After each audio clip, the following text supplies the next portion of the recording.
desejo cumprimentar os irmãos com a paz do Senhor. Amém, irmãos? Graças a Deus. Aproveitando que estamos de pé, pegue sua Bíblia comigo, por favor, e localize o primeiro livro de Reis. Primeiro livro dos Reis, capítulo de número 17. Nós iremos ler 2 versículos bíblicos. Nós vamos ler o verso de número 1, logo em seguida o verso de número 24. Enquanto você localiza esse texto bíblico reservado por Deus para as nossas vidas, eu quero aqui tributar minha gratidão, meus agradecimentos, primeiramente a pessoa do pastor Evandro Bezerra, que está em casa e assim permitiu nossa estada aqui, né? Deus abençoe, meus votos de recuperação para a sua pessoa, que Deus abençoe em nome de Jesus. Agradecer também a pessoa do pastor João Melo, obrigado pela confiabilidade, pelo carinho, essa humildade singular. Fomos muito bem recebidos aqui, Deus abençoe.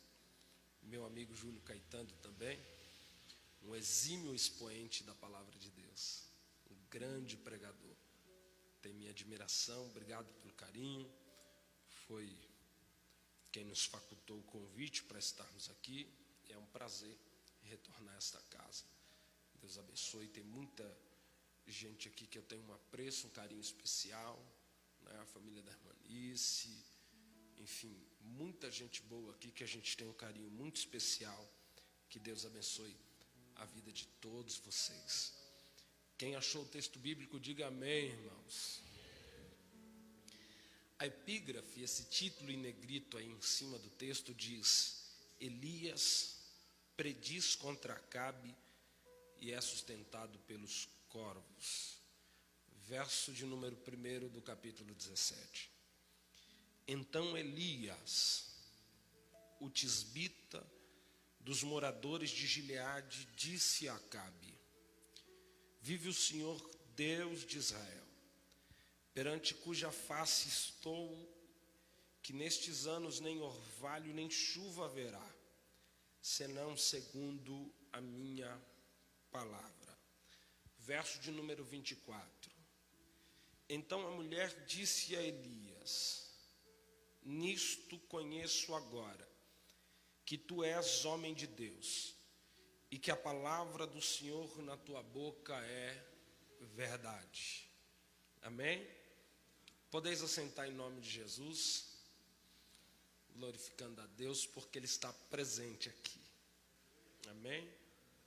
Eu tenho o costume de pedir para o irmão, sorrir ao irmão que está do lado, mas estamos quase todos de máscara, para não dizer que estamos todos de máscara, com exceção a minha pessoa que estou falando. Mas se você sorrir para esse irmão do seu lado, a sua expressão facial, seus olhos vão mostrar para ele que você está sorrindo.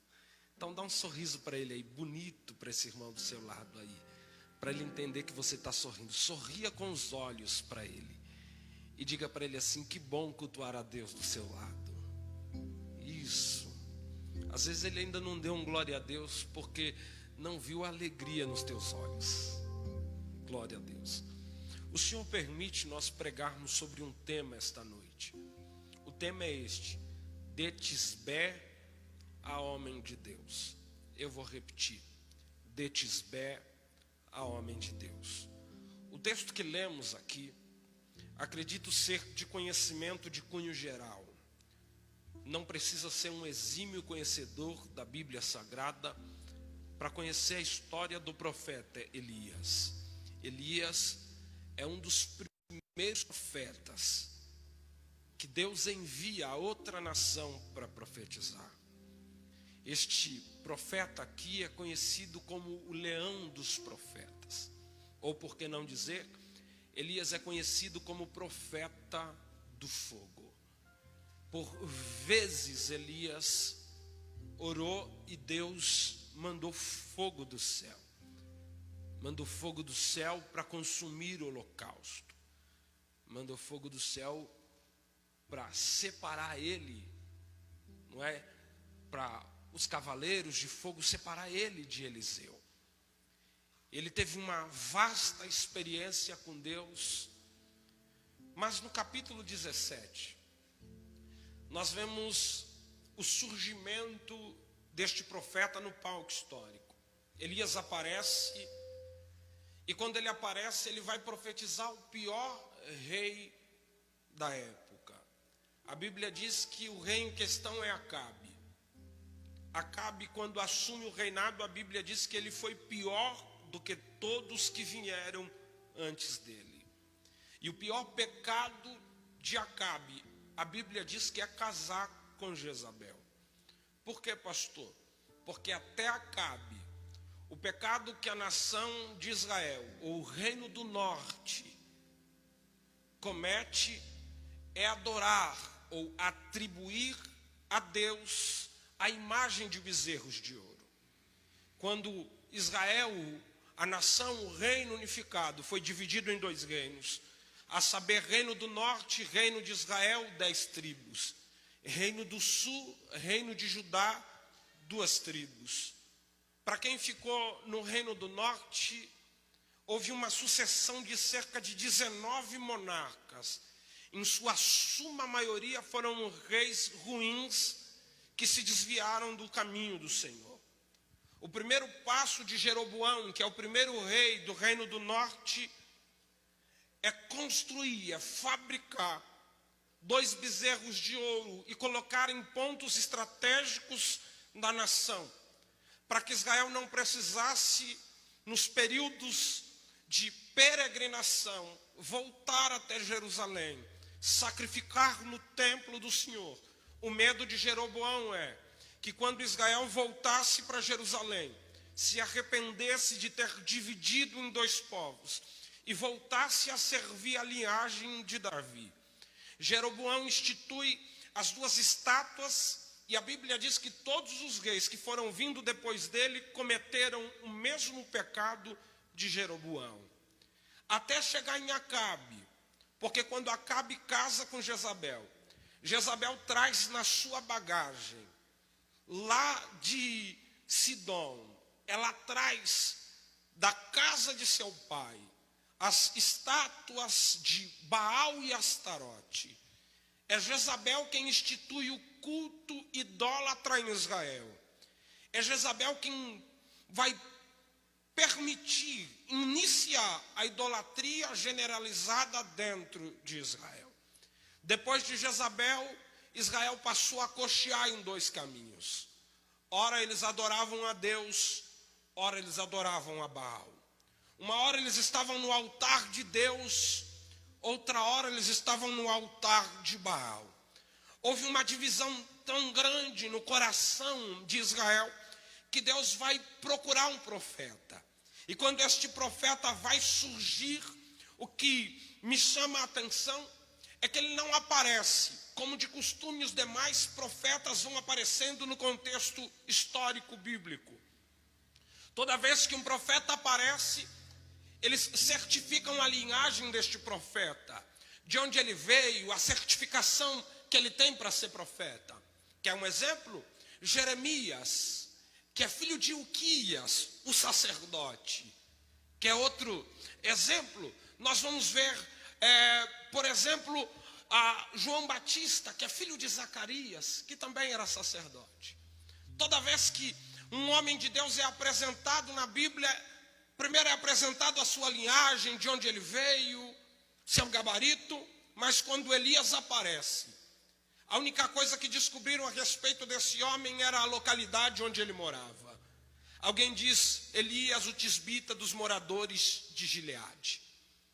Quando Elias aparece como o tisbita, interessante é que pouco se descobre a respeito de Elias. Não tem linhagem, não tem parentesco, não tem tribo. Pouco se descobre sobre Elias, a não ser a região onde ele morava, que fala que era Tisbé, da região de Gileade. Quando se procura dentro dos resquícios arqueológicos de Tisbé, nós não encontramos nenhum apontamento desta localização. Não se sabe onde é Tisbé. Charles Spurgeon ou Charles Swindoll vai dizer que era um lugarejo tão pequeno que a areia do tempo escondeu, apagou. Ninguém sabe onde é. Deus tinha outros lugares para levantar um profeta. Deus poderia ter ido a Betel, casa de Deus, e levantado um profeta de lá, mas Deus não vai. Deus poderia ter ido a Gilgal, círculo de pedra, primeiro altar dentro da terra prometida, levantado ao Deus de Israel, mas Deus não vai a Gilgal. Deus poderia ter ido a Samaria, capital do reino do norte, e levantado de Samaria um profeta, mas Deus não vai a Samaria. Deus poderia ter ido a Jerusalém, capital do reino do sul, e levantado da capital da adoração um profeta, mas Deus não vai a Jerusalém. Quando Deus precisa de um profeta, Deus vai a Tisbé, localidade onde ninguém conhece, ninguém sabe o endereço, mas eu dou glória ao nome do Senhor, porque enquanto na terra ninguém sabia o endereço do profeta Elias, existe um Deus no céu que sabe o endereço, o CEP, o DNA, a estrutura do profeta. Não sabe só onde ele mora, conhece a intimidade, tem relacionamento com este profeta. E para usar no maior momento daquela geração, Deus vai escolher um anônimo, Deus vai escolher um matuto da roça, Deus vai escolher um simplório chamado Elias, que vai surgir como quem não quer nada, que vai aparecer. E eu fico imaginando como dá-se isso chegar na presença do pior rei da época, do rei mais perverso de todo aquele período. Elias está chegando.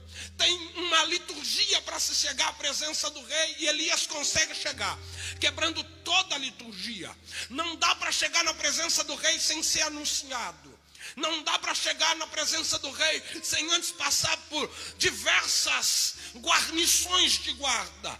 Tem guarda na porta da cidade, tem guarda nos portões do palácio, tem guarda na entrada da porta do palácio, tem guarda na sala de audiência do palácio. Eu imagino Elias entrando e dizendo: dá licença, meu negócio não é com você, eu tenho uma palavra de Deus para entregar. Dá licença, eu tenho uma chamada de Deus que arde dentro do meu coração. Deixa eu abrir um parênteses aqui para dizer algo de Deus para a tua vida. Já no começo desta mensagem, Elias não parou até atingir o seu objetivo. E pasmem os senhores, acredito eu que muita gente tentou parar perguntando: quem é você? Para onde você vai? O que você faz? O que você está fazendo aqui? O que você pensa da vida? E Elias está dizendo só: dá licença, meu negócio não é com você, eu tenho uma palavra de Deus para entregar. Ô irmão, vira para esse irmão aí do teu lado, aí mesmo com esse distanciamento, e diga para ele assim: não deixe nada tirar o teu foco da palavra de Deus. Elias tinha uma palavra e precisava entregar esta palavra. E tudo que eu consigo imaginar ele falando para quem não é Acabe é: dá licença, meu negócio não é com você. Eu sei que tem muita gente dizendo: para que frequentar um culto em meio à pandemia que está se instaurando no nosso país, no mundo? Mas você deve dizer a eles: dá licença, meu negócio não é com você, eu tenho um compromisso com Deus e com sua palavra. Oh, aleluia. Aleluia. Alguém disse para mim: o senhor vai atravessar a Macedônia? Eu disse: eu vou, porque eu tenho um compromisso com a palavra de Deus, e é ela quem me sustenta, é ela quem me guarda, é ela quem me guia. Deixa eu liberar uma palavra para quem acredita. Quem aqui acredita em palavra profética? Quem acredita? Deixa eu liberar uma palavra de Deus desde o começo desta mensagem para a tua vida. Quem te guarda é Deus, quem te guia é Deus, quem está protegendo a tua vida e a tua família é Deus, quem está liberando uma palavra de orientação para a tua alma é Deus. Elias vai dizendo: dá licença, dá licença, dá licença. Ele chega a Acabe, olha para Acabe e diz: Acabe, vive o Senhor cuja presença eu estou, que durante estes anos nem orvalho nem chuva haverá, senão segundo minha palavra.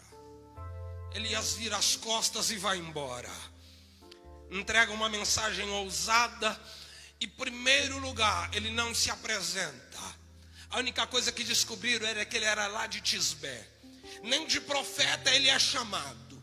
Ele não é chamado de homem de Deus. Ele não é chamado de servo do Altíssimo. Ele é chamado de tisbita. É o mesmo que dizer, não, ele é ali do Jardim São Carlos. É o mesmo que dizer, não, ele é ali do Jardim Selma. É o mesmo que dizer, não, ele é ali da Redondeza. Ele é daqui de baixo. Ele mora ali na rua B, na rua C. Ele é dali, ele é daqui de perto. Mas quando ele chega, ele diz, o que me qualifica a estar aqui não é quem eu sou, é quem eu sirvo. Vive o Senhor, cuja presença eu estou. Eu não estou aqui por quem eu sou, eu estou aqui por quem eu sirvo. E Ele é Deus, Ele é Senhor. Deixa eu liberar outra palavra para a tua vida. Você não chegou até aqui, este presente momento, por causa de quem você é. Você está aqui por causa de quem você serve. E quem você serve é o Senhor. Aleluia, aleluia. Vive o Senhor, cuja presença eu estou. Ele está dizendo, o que me qualifica a estar aqui é que eu estou na presença do Senhor. O Senhor me introduziu até aqui. O Senhor me trouxe até aqui. E Ele prega talvez a maior mensagem da vida dele. Talvez a mensagem mais ousada da vida deste profeta. Ele está olhando para o homem mais perverso. Pasme os senhores, todos que vieram antes dele eram ruins. Uma sucessão de reis que um matou o outro para assumir o trono. E quando Acabe chega, a Bíblia diz, esse daí é pior. Porque ele traz a idolatria para dentro de Israel. Ele institui o culto a Baal. E Baal é o Deus da fertilidade. Baal é o Deus da chuva. Baal é o Deus do trovão. Astarote é a deusa da fertilidade. É a deusa da proliferação. É a deusa que providencia o surgimento do nascimento, que dá fertilidade às mulheres.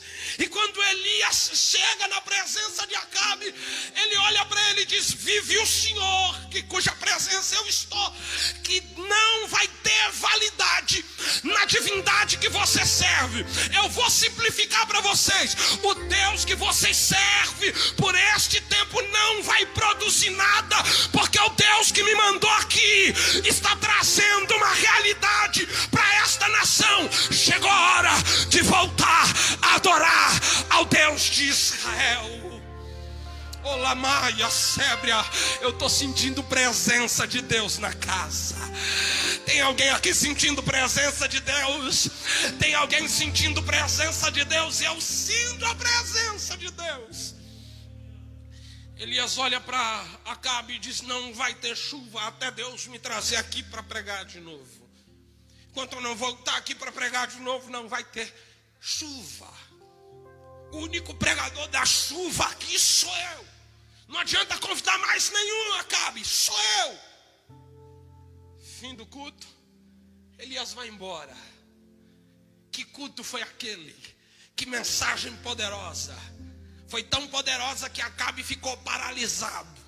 Pastor, por que ele ficou paralisado? Porque ele não matou Elias. Ele não mandou prender Elias. Ele não pôs a mão em Elias.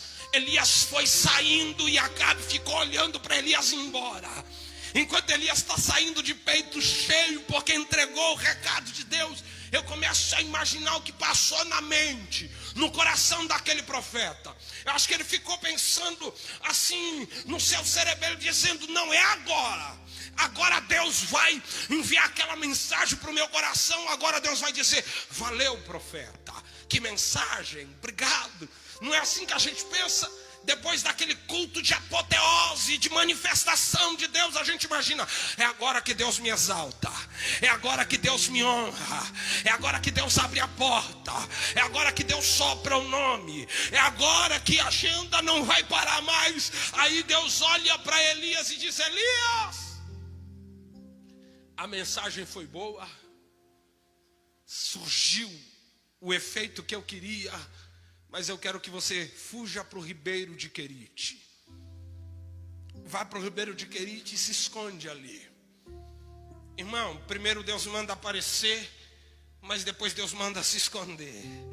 O mesmo Deus que põe Elias em evidência é o mesmo Deus que esconde Elias no esconderijo dele. O mesmo Deus que evidencia Elias é o mesmo Deus que esconde Elias. Porque o que você precisa entender é que tem hora que Deus te evidencia, mas também existem momentos em que Deus vai te esconder. Tem horas em que Deus vai te apresentar, mas existem momentos na nossa vida em que Deus vai nos esconder. Existem momentos de Deus que você vai chorar, vai gritar e ninguém vai ouvir o teu choro. Mas existem momentos que você não vai precisar nem espirrar. Você vai ameaçar um espirro e vai aparecer muita gente querendo te ajudar. Porque tem hora que Deus esconde, mas tem hora que Deus acha. Quando Deus esconde, ninguém acha. Mas quando Deus acha, ninguém esconde. Quando Deus guarda, ninguém toca. Mas quando Deus apresenta, também ninguém oculta.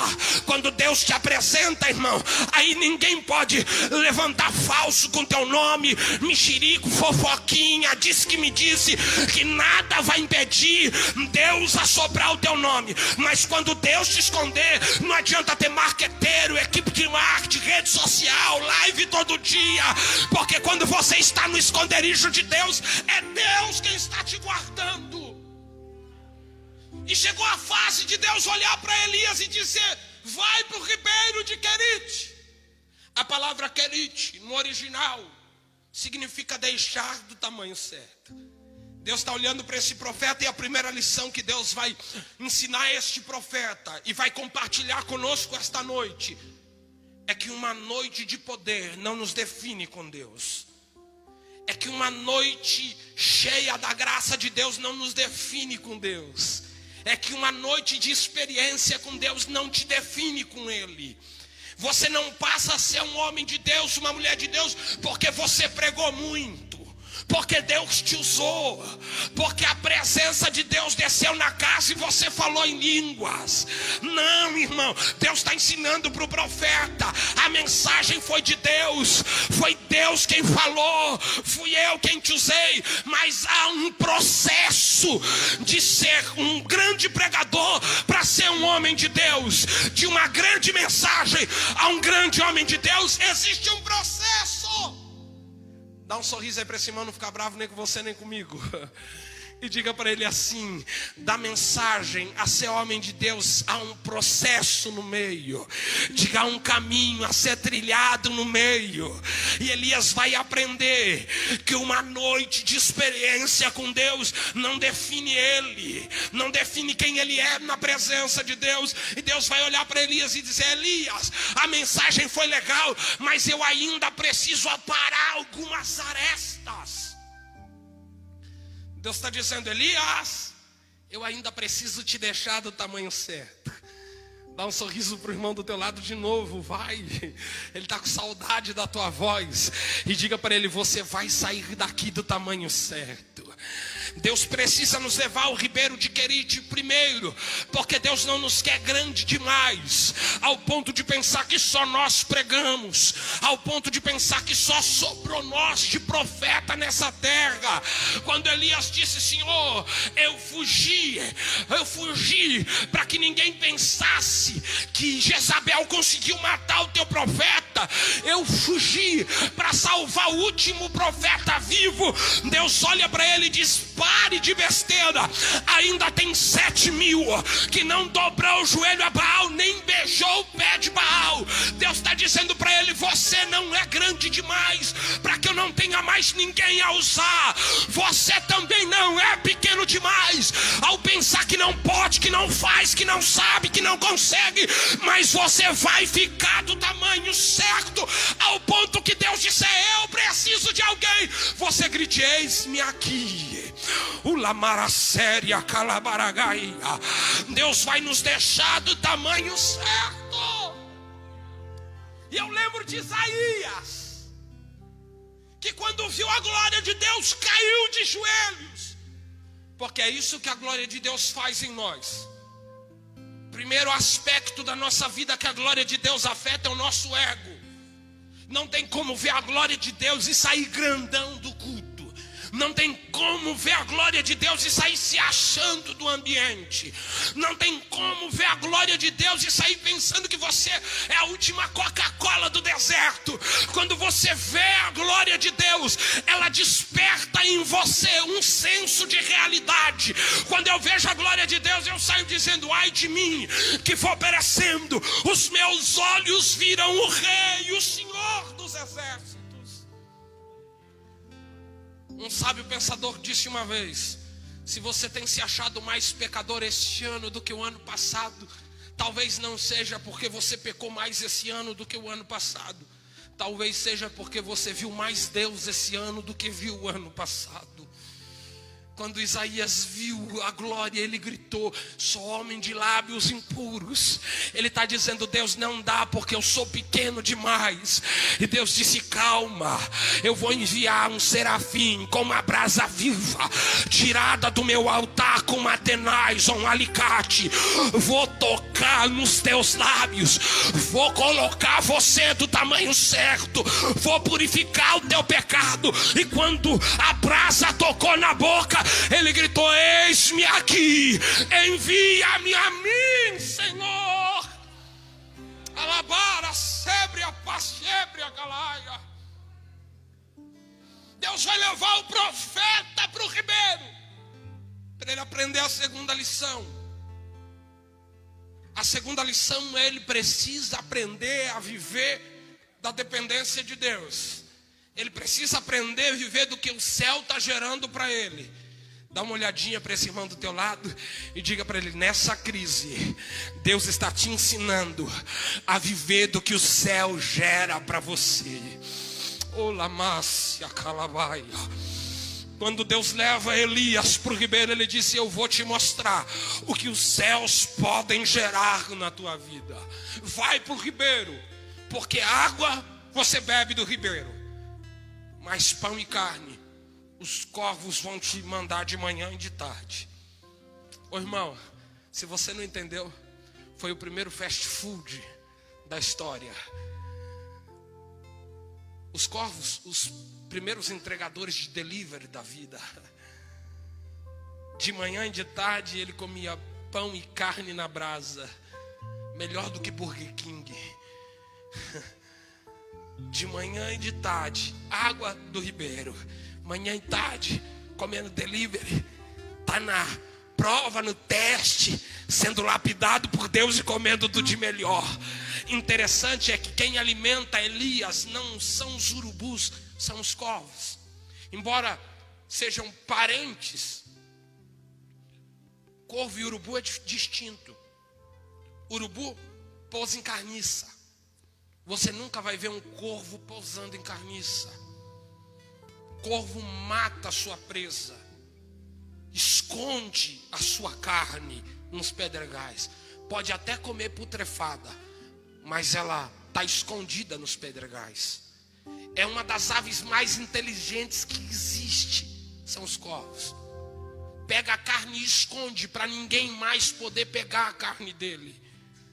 Pega a carne e esconde dos outros demais corvos, porque tem muita gente de olho no que é dele. Eu imagino Deus conversando com os corvos e dizendo: de manhã e de tarde, vai lá no teu armário da providência, pega lá nos pedregais. E se você não sabe o que é pedregais, são pedras que estão no alto das montanhas. E Deus está dizendo: vai lá do alto, vai lá no alto do seu abastecimento e pega o de melhor, o que está mais fresco, leva para a brasa, da brasa leva para o profeta, dá sustento do céu para o profeta. O profeta está sendo moldado, amassado, lapidado para ficar do tamanho certo, mas eu preciso ensinar ele que os céus têm o de melhor para a vida dele, que ele pode estar no deserto e no vale, mas o melhor vai estar sendo levado até a vida dele. Olha para esse irmão bonito do teu lado aí e diga para ele, profetiza para ele ou para ela, diga assim: os céus está reservando o de melhor para a tua vida. Diga para ele assim: você pode até estar sendo lapidado, mas o céu tem o de melhor para a tua vida. Profetiza para a vida dele, para a vida dela, diga: o céu está providenciando o de melhor para você. Alabará-se aramando, relevará-caia sébria. Ele está comendo pão e carne, e está tudo legal, até o dia que a Bíblia diz que o ribeiro secou. E eu amo essa parte, pastor Júlio. Sabe por quê? A casa caiu, como disse o senhor, porque o ribeiro secou. E o ribeiro secou porque não choveu. E não choveu porque Elias pregou. Você pegou? Eu vou explicar de novo. O ribeiro secou porque não choveu. E não choveu porque Elias pregou. Pastor, não entendi, eu te explico, fica calmo. Sabe por que o ribeiro seca? Porque Deus precisa ensinar outra lição para o profeta. E a lição é: você não vai escapar da palavra que você prega. Você não vai escapar da palavra que você prega. Dá uma olhadinha para o irmão do teu lado e diga para ele assim: a palavra que você prega vale em você também.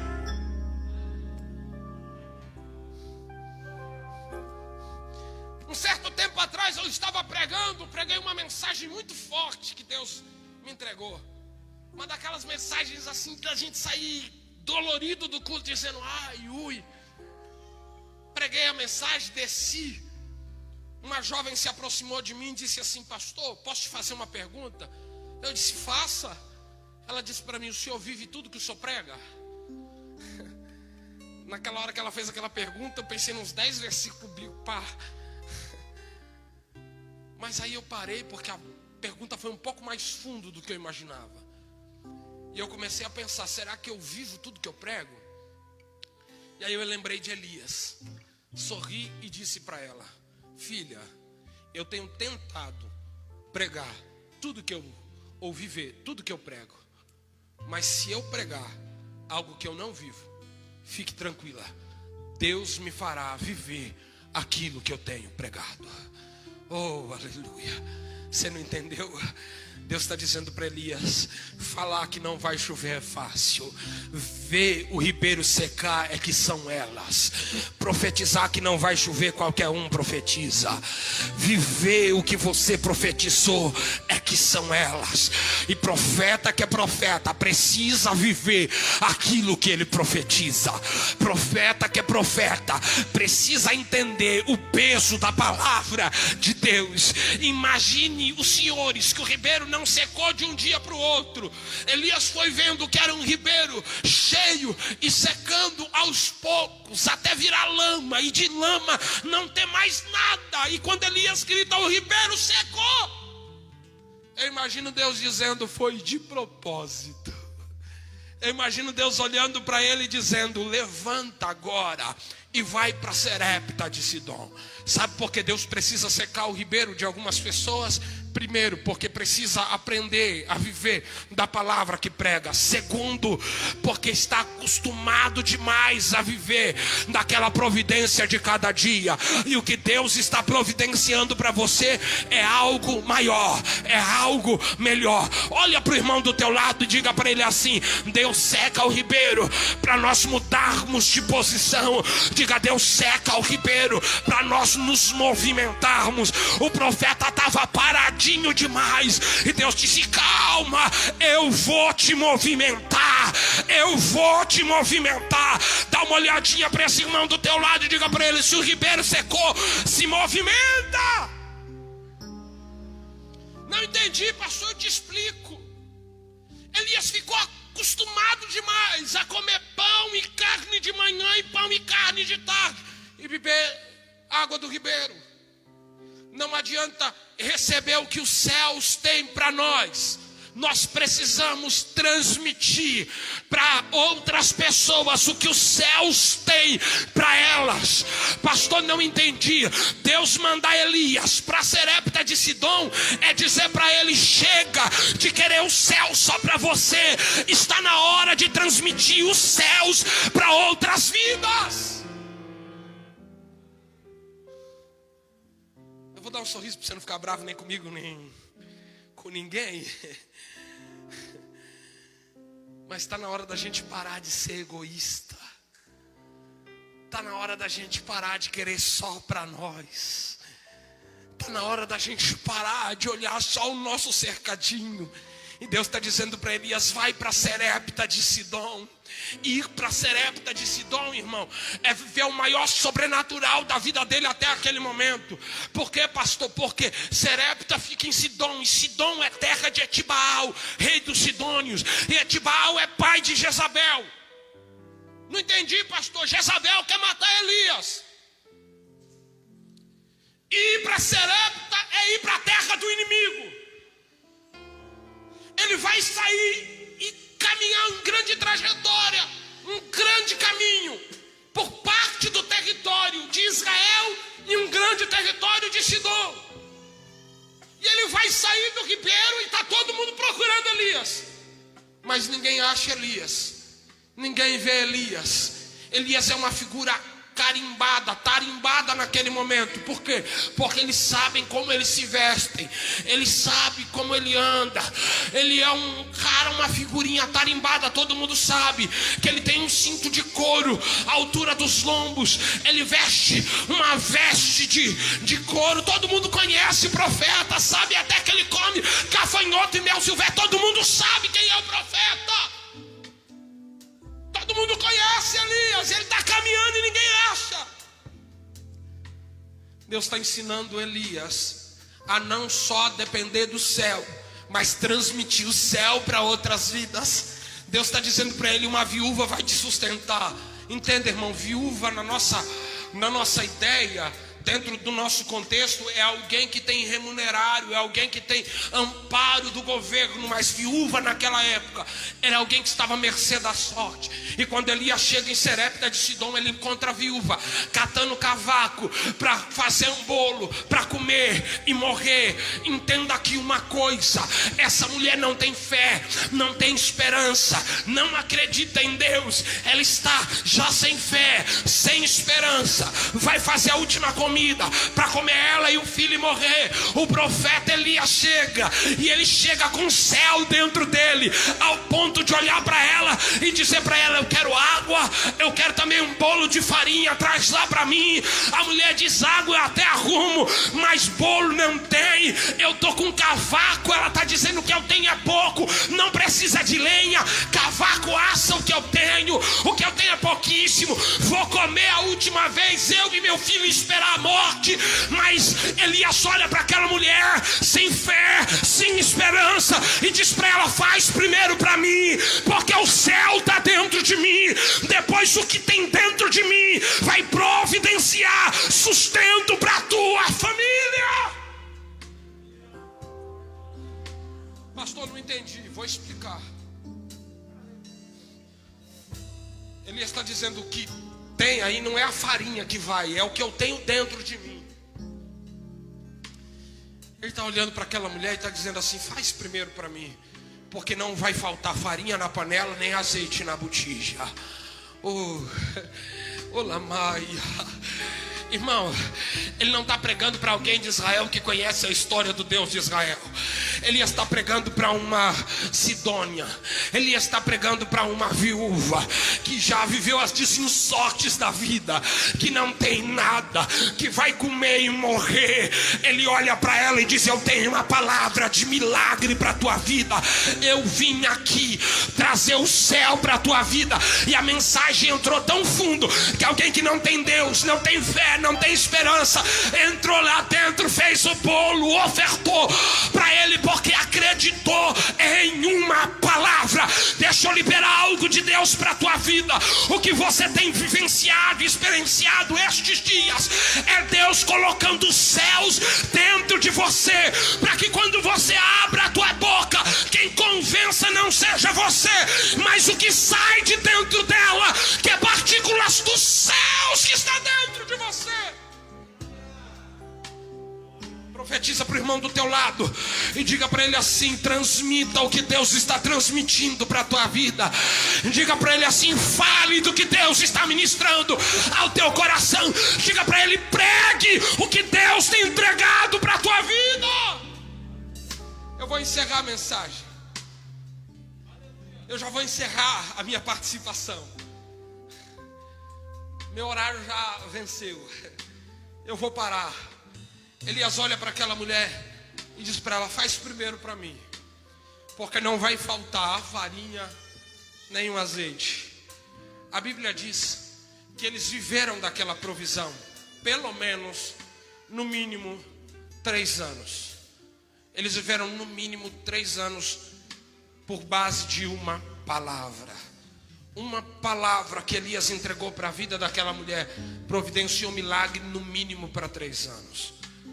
Mas no meio disso, a Bíblia Sagrada vai dizer que o filho daquela viúva adoece. Da doença que ele adoeceu, ele morreu.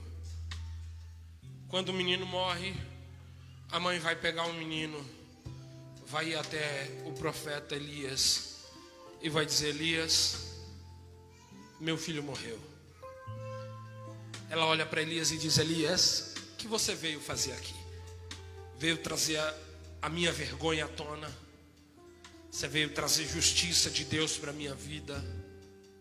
Em outras palavras, a mulher está dizendo: meu filho morreu por tua culpa. Ela está dizendo para ele: meu filho morreu porque você está aqui presente. Irmão, posso confessar minha indignação ao ler esse texto pela primeira vez? Quando eu vi essa mulher pela primeira vez dizendo para Elias: foi tua culpa, eu me coloquei no lugar do profeta, senti a dor daquele profeta. E se fosse eu, pastor Júlio, eu ia dizer assim: você está ficando maluca? Quando eu cheguei aqui, você estava para morrer com o teu filho. Você ia comer e morrer. Você esqueceu de tudo que aconteceu. Se eu não tivesse pregado, você já tinha morrido há muito tempo. Seu filho tinha morrido há muito tempo. A mulher acusou, falou besteira, falou um monte. E Elias ficou quieto. A Bíblia diz que Elias pede um menino, pega o menino no colo, sobe para o quarto, deita o menino e vai ficar diante do menino, olho com olho, boca com boca, nariz com nariz, e vai gritar a Deus. Vai dizer: Deus, o Senhor me trouxe aqui para trazer vergonha para esta casa. O Senhor veio aqui, me trouxe aqui para suscitar a vergonha dessa casa. Quando eu li essa parte, eu disse: Deus, eu não entendi. Elias se calou com quem estava acusando ele e falou com quem estava usando ele. Deus, eu não entendi. Elias vai falar com Deus e calar para a mulher. A mulher acusa e ele fica quieto. Mas ele pega o menino e acusa: o Senhor, eu não entendi. Deus falou ao meu coração: é muito simples, meu filho. Elias não falou nada para a mulher, porque a mulher não podia resolver o problema que estava instaurado naquele momento. Elias pega o problema, entra para o quarto e fecha a porta, porque Deus ama profeta que assume a responsabilidade.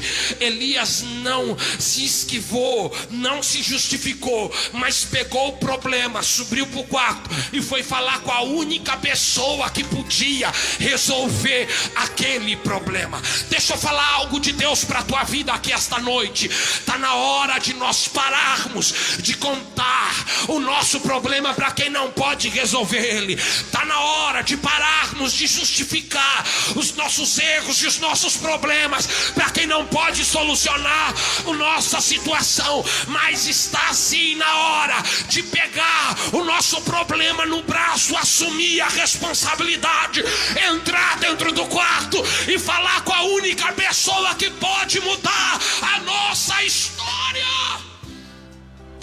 Olha para para esse irmão do teu lado aí com um sorriso, para ele não ficar bravo. Ele vai perceber no olho. Dá um sorriso para ele e diga para ele assim: assuma a tua responsabilidade. Entra no teu quarto e conversa com quem pode mudar a tua história. Pega o teu problema, assume a tua responsabilidade. Deixa eu te explicar uma história. Até este presente momento, Elias é só um morador de Gileade. Eu encerro a mensagem aqui agora. Até esse inteirinho, pastor João Melo, ele é só mais um morador de Gileade, o tisbita. Mas a partir desse momento, ele não é mais um morador, ele é o profeta de Israel. A partir desse momento em diante, ninguém mais chama Elias de tisbita. Ninguém mais lembra de onde Elias nasceu. Ninguém mais se preocupa quem é o pai de Elias. Ninguém mais quer saber de que tribo Elias veio. Todo mundo se interessa em saber que agora Elias é o profeta de Deus. E profeta porque ele assumiu a responsabilidade.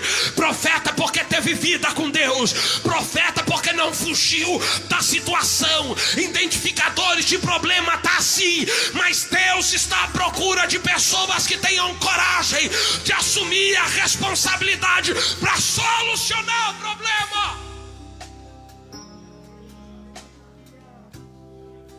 Quer teoria de onde está o problema? Faça uma reunião e abra a pergunta: aonde está o problema? Eu te garanto que todo mundo aqui vai ter uma opinião de onde está o problema. Até quem não conhece o problema vai dizer aonde está o problema. Deus não está à procura de identificadores de problema. Deus está à procura de solucionadores de problema. Ura machéria calavaia seminária. Apontar o erro é fácil. Eu quero ver dar uma solução para ele. Apontar onde está errando é fácil. Eu quero ver dar uma solução para ele. E Deus está à procura de quem assuma o menino no braço e suba para o quarto. Quando Elias sobe para o quarto, ele vai falar com a única pessoa que pode resolver. Ele faz uma liturgia ali que eu não encontro ninguém que sabe explicar o porquê ele fez aquilo. A gente só sabe que funcionou, só sabe que deu certo, só sabe que quem entrou com problema no quarto saiu com a solução dele. Quem entrou com problema no quarto saiu com uma resposta. Sorriso aí para esse irmão do teu lado, eu prometo que é a última vez. Vai dar um sorriso para ele e diga para ele assim: se você entrar com problema no teu quarto e conversar com quem pode mudar a tua história, diga para ele: você vai sair com uma resposta de lá. Você vai sair com uma solução de lá. O problema da nossa geração é que às vezes a gente tem medo da resposta. Mas o profeta Elias entrou para dentro do quarto e voltou com uma resposta de Deus para aquela mulher. Com a permissão do pastor, fique de pé, fique de pé. Alamaia xéria. Eu não vou pregar mais. Cadê a cantora Sara? Onde ela está? Alabarachúria macaia. Corre, filha, depressa, porque eu preciso entregar o microfone para quem lhe é de direito. Fique de pé. Eu não vou pregar mais. Eu concluo a minha mensagem aqui te dizendo que quando ele volta daquele quarto, ele não volta com as mãos vazias. Ele volta daquele quarto trazendo o menino com vida. E quando ele entrega o menino nas mãos daquela mãe, ela vai liberar a palavra para Elias e dizer: agora eu vejo, hoje eu reconheço que tu és homem de Deus e a palavra de Deus na tua boca é verdade. Entenda que até aquele momento Elias era só um morador de Gileade. Daquele momento em diante ele é o homem de Deus, ele é o profeta do lugar. Pastor, eu não entendi. Até Elias resolver o problema, solucionar o problema, ele é só mais um. Mas depois que ele soluciona o problema, ele é o profeta de Deus que Deus levantou naquela região. Deixa eu dizer algo de Deus para a tua vida: ninguém consegue resistir à presença de Deus na vida de quem entende que tem que assumir as suas responsabilidades. Assume a tua responsabilidade e Deus é quem vai te justificar. Assume a tua responsabilidade e é Deus quem justificar. Alamai, alabaracando reminaia. Se você acredita, se você acredita, se você acredita, mãozinha lá em cima para adorar. Se você acredita, exalte ao nome do Senhor, glorifique ao nome do Senhor, porque Deus está trazendo solução para os teus problemas. Contarei ao mundo que tu és meu Deus. Se você pode, abra a tua boca para adorar. Se você pode, abra a tua boca para glorificar. Se você pode, abra a tua boca. É hora de falar com quem pode resolver o teu problema. Teu amigo do lado não pode, teu vizinho não pode, teus pais não podem, teus patrões não podem. Não conte, não pode. Mas o Deus que fez os céus e a terra está presente aqui esta noite. E Ele tem solução para o teu problema. Abra a boca. Terei o testemunho. Meu Deus. E contarei ao mundo que eu preguei a tua palavra do jeitinho que o Senhor me deu ordem. Ó Deus, aonde estiver alguém te adorando, aonde tiver alguém contando a ti os seus problemas, aonde tiver alguém, ó Deus, assumindo a tua responsabilidade, aonde houver um profeta em potencial que está atravessando pelo ribeiro, que está passando por Serepta, que está sendo testado no ministério, toca nele, toca nela com a tua presença, com o teu milagre, com a tua cura. Toca, Deus, toca. Abra a tua boca e recebe presença. Abre a tua boca e recebe milagre. E eu terei vitória. Olharei pro céu. É hora de olhar pro céu. De onde vem a bênção. Terei um testemunho. Meu Deus. E contarei ao mundo que tu és meu Deus.